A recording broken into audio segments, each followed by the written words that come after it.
नमस्कार दोस्तों, कैसे हैं आप सभी। स्वागत है आपका हमारे YouTube चैनल KR हिंदी कहानियाँ में।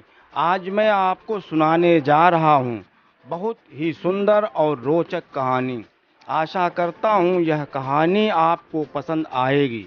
आज की कहानी है यह कैसा बोझ है। दोस्तों, यह कहानी एक ऐसे पिता की है जिसने अपनी पूरी जमा पूंजी अपने बच्चों पर खर्च कर उन्हें पढ़ाया लिखाया, काबिल बनाया। उसको क्या मालूम था कि जिसके लिए वह सब कुछ लुटा चुका हो, आज वही पिता अपनी औलाद के लिए बोझ बन गया है। आज सुजीत के पास ना रुपया पैसा रहा और ना ही परिवार, जिसके लिए उसने अपनी जीवन भर की कमाई खर्च कर दिया। अब उसके पास जमा पूंजी के नाम पर एक बेटा था, उसे भी बहू ने छीन लिया। आज उम्र के इस पड़ाव पर उसे सहारे की जरूरत थी, तब के अपनों ने ही बेगाना कर दिया था। वह अतीत के पन्नों में खो गया। सुजीत के घर एक नन्हे मेहमान की किलकारियां गूंजने लगी। सुजीत की पत्नी बहुत खुश थी। कुछ समय अंतराल एक बेटी का भी जन्म हुआ।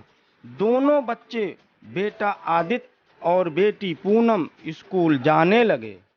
अच्छे स्कूल एवं कॉलेज में पढ़ाने के लिए सुजीत ने दिल खोलकर अपनी सेविंग और सारा फंड निकालकर बेटा बेटी दोनों की पढ़ाई पूरी कर उन्हें इस काबिल बना दिया कि वे अपने पैरों पर खड़े हो सकें। सुजीत के परिवार को खुशहाल परिवारों में गणना होती थी। बेटा साल का अच्छे पैकेज के साथ मल्टीनेशनल फर्म में जॉब भी करने लगा। सुजीत ने अच्छा घर बार ढूंढकर बेटी की शादी कर दिया। कुछ समय बाद उसने बेटे की भी शादी कर दी। पिता होने का फर्ज और जिम्मेदारी सुजीत ने बखूबी निभाया। सास ने बहू को घर की जिम्मेदारी देते हुए बोली, बहू, अब से यह घर और इस घर के लोगों की जिम्मेदारी तुम्हें सौंप रही हूँ। कैसे चलाना और संभालना है, अपनी जिम्मेदारी तुम खुद समझो। थोड़े दिनों बाद सुजीत की पत्नी को अटैक पड़ा और वह सुजीत का साथ छोड़कर इस दुनिया से चली गई।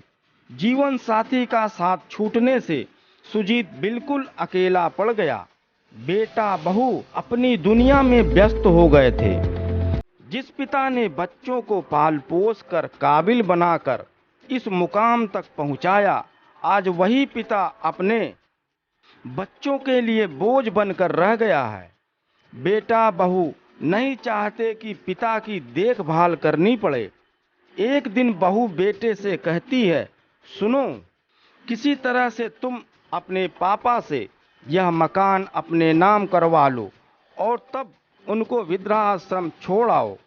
अब वो यहाँ रहने लायक रहे नहीं, बुढ़ापे में वृद्धाश्रम में रहेंगे तो ज़्यादा ठीक रहेगा। इनके यहाँ रहने से मेरी सहेलियों के बीच मेरा स्टेटस खराब होता है। फिर हम लोग कभी कभी वहाँ जाकर मिल लिया करेंगे।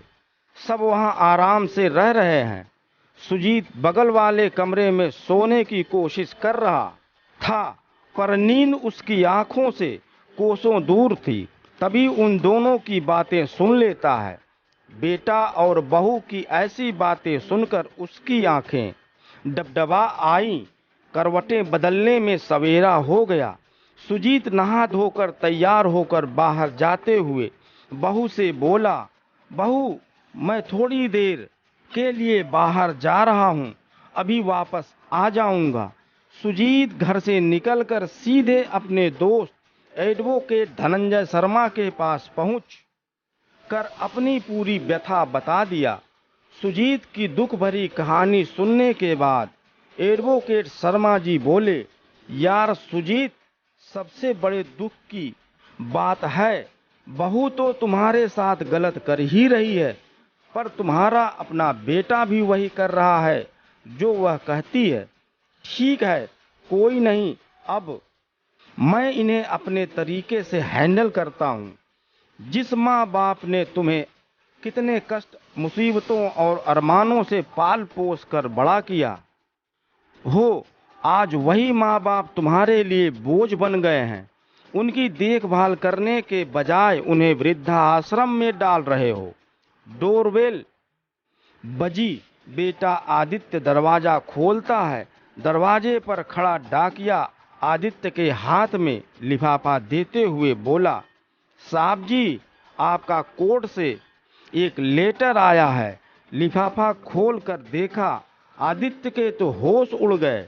उसके पैरों तले जमीन खिसक गई। उसने अपनी पत्नी को पेपर देते हुए कहा, यह देखो कोर्ट का नोटिस। पापा ने क्या किया है। घर में भूचाल सा आ गया। दोनों भागे भागे अपने एडवोकेट के पास पहुंचे।